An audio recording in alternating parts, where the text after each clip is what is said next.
Bom dia, edição da Cor do Dinheiro do dia 3 de janeiro do ano da graça de 2020.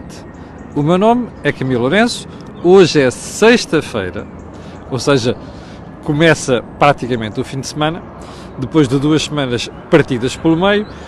Fica um conselho, aproveita este fim de semana para recuperar o balanço, porque para a semana já vai ser a doer, ou seja, a vida vai começar à segunda-feira e não há feriados, não há interrupções pelo meio. Bom, último dia da semana, antes de mais um reparo. Houve vários espectadores que nos últimos dias me escreveram a perguntar porque é que eu não comentei aquele episódio do Dr. Francisco Louçã acusando o juiz Carlos Alexandre de parcialidade ou de violação da lei, porque fez saber que queria ouvir o primeiro-ministro António Costa sobre o processo de Tancos. Bom, não comentei por duas razões. Em primeiro lugar, porque se meteram outros assuntos de atualidade à frente, e por outro, porque face a algumas coisas que me chegaram aos ouvidos por parte de alguns espectadores, eu quero tirar isso a limpo antes de fazer uma análise àquilo que foi uma acusação e, sobretudo, uma intenção, um processo político bem claro por parte do Dr. Francisco Louçã. Mas não perde pela demora, porque na próxima semana, eventualmente na segunda-feira, irei tocar no assunto. E não vou ser simpático por aquilo que já apurei até agora. Bom, então, agenda de hoje, período de ordem do dia. Chegou a época da gripe e com ela o caos nas urgências. Não está surpreendido, pois não? Se bem se recorda, no início de dezembro, um ou dois programas que fizemos aqui, uma das coisas que alertámos foi se as urgências e os hospitais já estão a arrebentar pelas costuras, já não têm meios, já não têm profissionais, não têm espaço para lidar com quem acorre às urgências, estava-se mesmo a ver o que é que iria suceder quando viesse o agravamento da flu season, ou seja, a estação, entre aspas, da gripe. Ora, ela está aí, parece que está a acentuar um bocadinho mais cedo do que se pensava, uma vez que a Direção-Geral de Saúde esperava que isto acontecesse mais para meados finais de janeiro. Bom, e se você for numa urgência, percebe já o caos em que aquilo entrou. Bom, eu não vou fazer demagogia à volta disto, nem populismo, e vou dizer o seguinte. É óbvio que quando estamos na flu season é sempre um problema, por causa do fluxo de pessoas aos hospitais, até porque algumas pessoas vão lá e não deviam lá ir. E quando eu digo hospitais, digo urgências. Mas a verdade é que isto torna-se um problema agravado face à situação em que se encontram os hospitais, não é? Ainda ontem falámos aqui nesta questão da urgência pediátrica ali do Hospital Litoral Alentejano, agora já se ficou a saber que o próprio tribunal, as pessoas vinham a tribunal, isso é verdade. O próprio Hospital de Torres Vedras também já está sem urgência pediátrica e as crianças têm que ir às Calas da Rainha, por exemplo, porque a médica que assegurava aquilo, ou uma das médicas, está de férias, está a ver como é que isto está. Ou seja, você pega no SNS e isto é tudo, não é arames, é fios de linha, percebe? O SNS está pendurado por fios de linha. Repare na organização com que o Ministério da Saúde tem tratado este assunto, que basta que uma médica, ou 2 ou 3 no outro hospital, metam férias, ou então digam assim, eu estou cansado de não fazer as minhas folgas para tapar buracos, e eu este fim de semana vou para casa, ou hoje vou para casa e não vou trabalhar, nem vou fazer horas extraordinárias, basta coisas tão simples como esta, para nós termos o caos nas urgências. Isto é o SNS. Mas não acabamos sobre o SNS. Primeiro, referenciar mais uma urgência pediátrica no Hospital de Torres Vedras, que fechou. Mas como se isto não bastasse, ficámos a saber, nos últimos dias, a única ambulância que pode transportar crianças, bebés recém-nascidos, em situação de emergência, no Hospital de Faro, não estava em condições. E, portanto, era preciso transportar para Lisboa um destes bebés recém-nascidos. O que é que foi preciso fazer? Mandar uma ambulância de Lisboa para o Hospital de Faro para recolher a criança. Diga-me uma coisa. Um país que gasta 7 milhões de euros com subvenções vitalícias aos políticos merece estar a passar por isto? vai dizer, isso é populismo. Não, não é populismo. Um país que tem a Catarina, a Mariana, os Jerónimos e os Césares a dizerem coisas tão lindas, não é?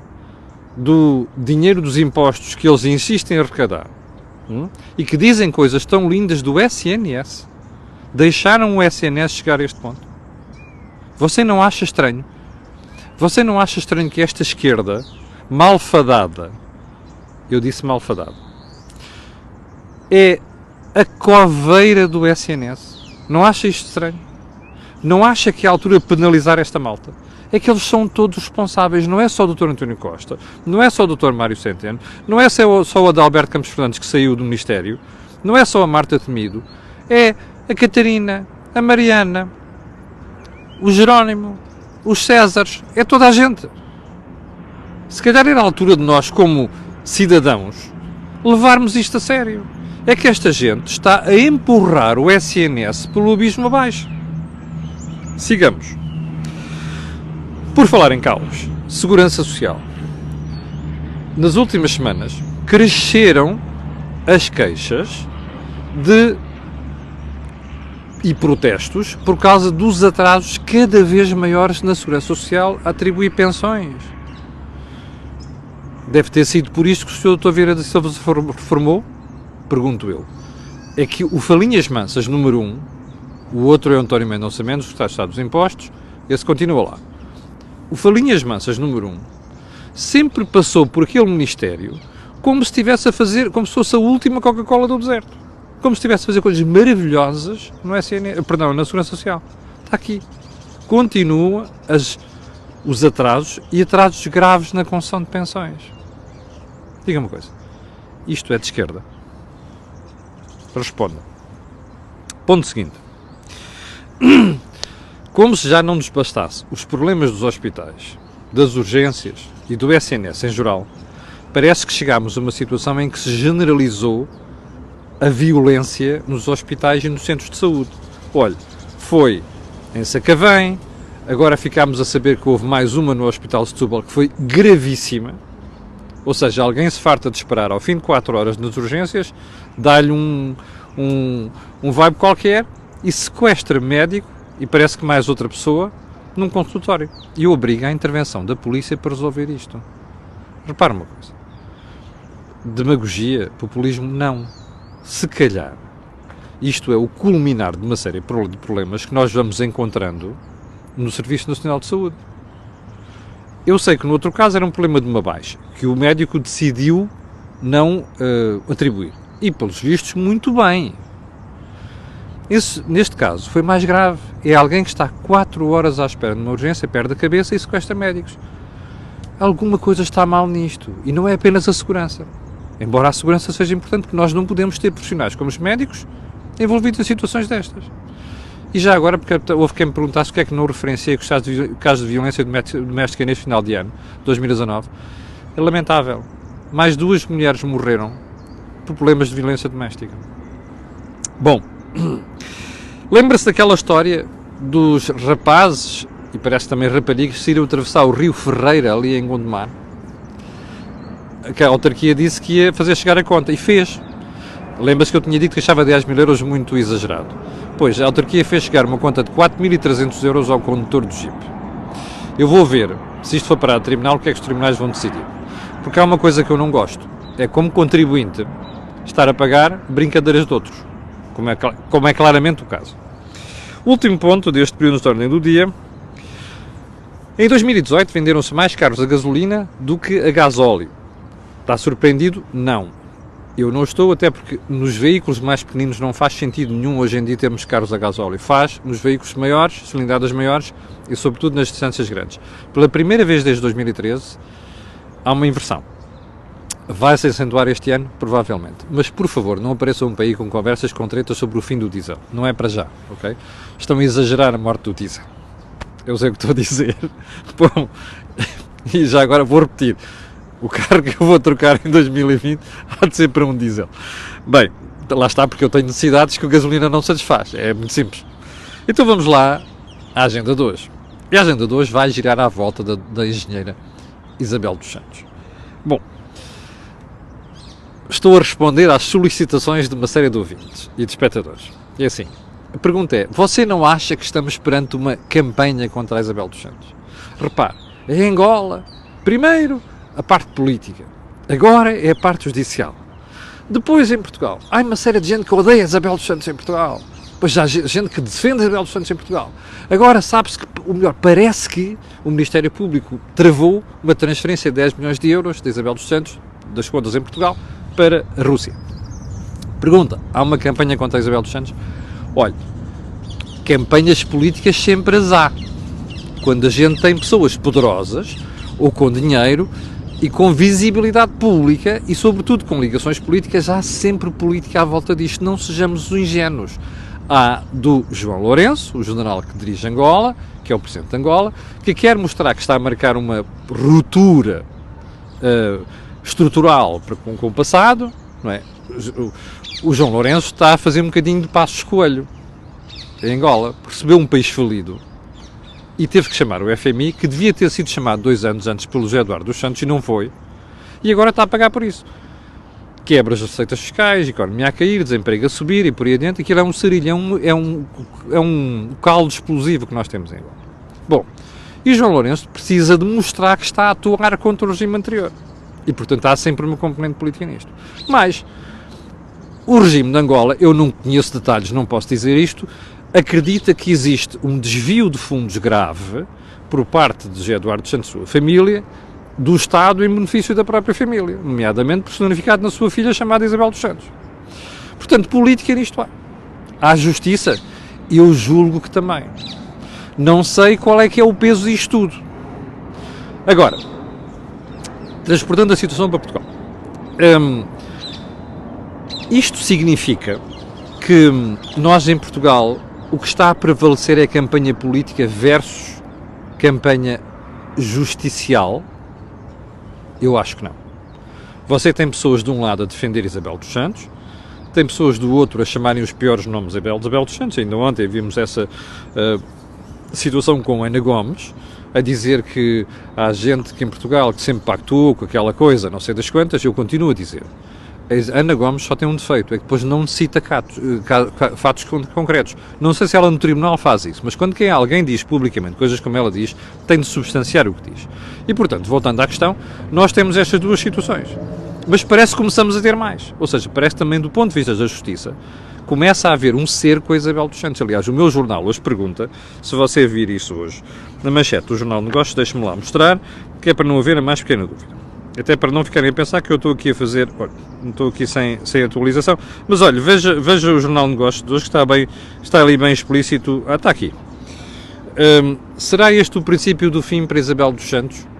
Bom, eu acho que começa a haver uma campanha também justicialista, ou seja, da justiça, contra Isabel dos Santos. E o facto de ter sido, parece que foi o procurador Rosário Teixeira, a bloquear a transferência de 10 milhões de euros de Portugal para a Rússia, indicia que a justiça começa a atuar. Bem, eu fico sempre feliz quando a justiça se pronuncia sobre estas coisas. Ou seja, para que isto não fique apenas numa dimensão política, que é grave, não é? Porque fazer política via justiça é a coisa mais grave que nós temos. Mas há aqui um ponto fundamental nisto tudo, perceber se estas movimentações e o que está a suceder não vai pôr em causa o Império de Isabel dos Santos. E eu acho que pode pôr. Que é para não dizer mesmo acho que vai pôr, que é a pergunta que o Jornal de Negócios diz aqui. Coloca. E repare, se você for ver aqueles vídeos que a Isabel dos Santos fez nos últimos dias, já percebe uma preocupação que ela nunca evidenciou no passado. E essa preocupação não é apenas empurrar isto para a esfera política, é ela dar a entender, reconhecer, que do ponto de vista empresarial vai ser difícil para ela manter as coisas como estão, ou seja, as empresas, porque há fundos travados, há bens congelados, há ativos que estão neste momento à disposição da Justiça.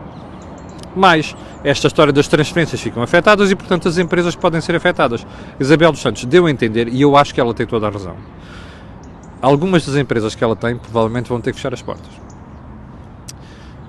Último ponto só para a questão política em si, do eu defendo, eu ataco a Isabel. Epá, esta história do Portugal serve não sei das quantas, há para aí um fulano Inglaterra que diz uma coisa qualquer ao público hoje, que agora é que se vai começar a ver a bajulação que havia em Portugal em relação a certas pessoas, eu estou-me marimbando para isso. Há uma coisa que me parece evidente, é que em Portugal há muitos ingênuos. E os ingênuos é, e este dinheiro, onde é que veio aquele dinheiro, daquele veio? Eu acho isto muito importante. O que me dá a sensação, às vezes, há cá gente que quer fazer de nós o exemplo nestas coisas. Eu quero só dizer isto, lembrar isto. Há uma série de países europeus onde circula dinheiro, empresas e bens que nem sabe de onde vieram. Portanto, não se armem mais papistas do que o Papa. Porque isto são mercados abertos e se sai daqui e vai para outro sítio. Capiche? Capiche? Eu sei que há gente que não percebe nada de economia nem de empresas, mas caramba, às vezes a de bradar aos céus. Quarto, eu era para ter tocado nisto antes do Natal. Mas como havia muita matéria, deixei passar. Mas já houve pessoas que me perguntaram, você não diz nada sobre o perdão de 24 milhões de euros do novo banco ao rei dos cogumelos, whatever that means. O empresário lá de cima atrás dos montes que apostou nos cogumelos, depois ventou dificuldades, teve quase ir à falência. Agora o novo banco, os outros bancos também, mas o novo banco perdoou 24 milhões de euros. Está a ver para que é que servem os 3,9 mil milhões de euros que estão ali numa conta do Fundo de Resolução para transferir para o novo banco. E já percebeu porque é que a gente quer antecipar isto rapidamente, quer se livrar de um problema político. Como se diz aqui a seguir, e como eu já abordei assim muito a correr ontem, o Governo está mais aberto a essa solução, porque tem uma grande vantagem. É que faz tudo de uma vez, faz todo o mal de uma vez, depois o pessoal para a frente já não pode abrir a boca. Entrega todo o dinheiro ao novo banco e acabou-se o problema. Mas há isto é que me dói, porque quem está a pagar isto somos nós, percebe? Você dirá, não é o Fundo de Resolução, não é nada, o Fundo de Resolução somos nós. E os bancos que vão ter que pagar aquela marmelada para o Fundo de Resolução, depois vão aumentar serviços e preços aos clientes normais, que é para pagar isto. Eu vou-lhe dizer uma coisa, incomoda-me ver bancos a perdoarem coisas como estas, ao Paulo Maló, ao João Pereira Coutinho, ao Rei dos Cogumelos, whatever. Incomoda-me, percebe? Porque somos nós, contribuintes, que pagamos isto. É bom não esquecer. 5. É a história do evento de injeção de capital única no novo banco. O Ministério das Finanças diz que ainda não recebeu pedido nenhum, mas eu sei que dentro do Governo há pessoas a aconselharem António Costa a aceitar esta ideia. Porque dizem, a lógica é esta, entrega já os 2 mil milhões que faltam. Porquê? Porque vamos levar porrada nos próximos 6 meses, mas depois toda a pessoa esquece disto. Agora, ter injeções de novo banco às pinguinhas em altura das próximas eleições, as autárquicas e depois as legislativas, isto vai ser um sarilho. Este é o raciocínio dentro do Governo. Eu não gosto disto. Porque acho que é legitimar de um momento para o outro tudo aquilo que pode ser reivindicado no novo banco. E a verdade é que era bom que cada vez, à medida que se vai fazendo injeções, que se questione se aquelas injeções fazem sentido. Ora, isto perde sentido se fizer uma injeção única, percebe? Ou seja, o contribuinte, na minha opinião, sai mais prejudicado. Há um problema político? Who the fuck cares? Isto é um problema deles. Eu, como contribuinte, não tenho de estar preocupado com um problema político, tenho de estar preocupado com o meu bolso, com o seu. E de 5 milhões de portugueses que pagam impostos. 6º ponto. O Expresso dizia no fim de semana, e vamos matar esta questão hoje, que o Tribunal Constitucional diz que não tem dinheiro para fiscalizar políticos e situações pouco transparentes. Eu acho que o Tribunal Constitucional está a tentar justificar o facto de ter caducado o processo contra os partidos por causa das contas pouco claras. Mas não é só isso. Eu acho, de facto, que nós temos uma classe política que passa a vida a encher a boca com problemas de corrupção e com conversas como a corrupção. Mas depois, quando chega o momento de dar às entidades respectivas, Polícia Judiciária, Tribunal Constitucional, Tribunal de Contas e até mesmo Conselho de Finanças Públicas, meios para fiscalizar a ação política, cortam-se. Como dizem os espanhóis, acorronam-se. Ora, você acha que isto é por acaso? Não é. Isto é intencional. Porque dá jeito à classe política não ser escrutinada, não ser sindicada, percebe? Isto é uma vergonha? É. Mas sabe porquê que acontece? Porque você e mais 10 milhões de portugueses são permissivos. Se você fizer com uma cor do dinheiro todos os dias, mal feitio, crítica onde tem de ser feita, eu garanto-lhe que os políticos mudam. E a classe política muda. Este é o meu desafio para si, no último ponto da conversa de hoje.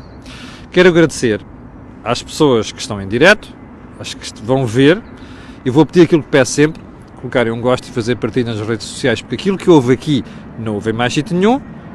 E tudo isto antes de desejar um grande fim de semana e dizer que a partir de segunda-feira venham com forças a sério, porque vai começar o ano, ou seja, acabou-se o bullshit das festas, não é? Os excessos das festas, e agora é sério.